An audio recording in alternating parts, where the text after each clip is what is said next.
kumantama ol ka'us gachisus abjuun kiyya sumaa abdiinko hawwiinko suma galmi kiyya si obsuu na dhibee biyya Oromiyaa.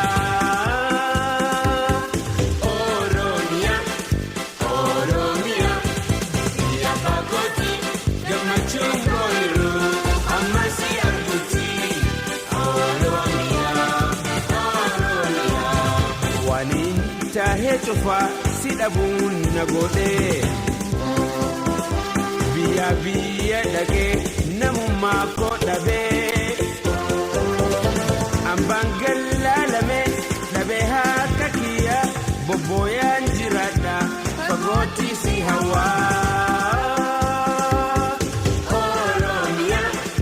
Oromiyaa biyya baakootii gammachuun koo irroo amma si arguutii.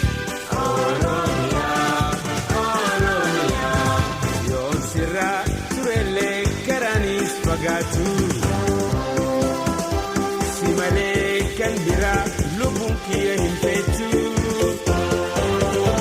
gad kufuus ol ka'uus ansumatti hin ce'a hinaafuus hin dhaqqabaa biyya Oromiyaa.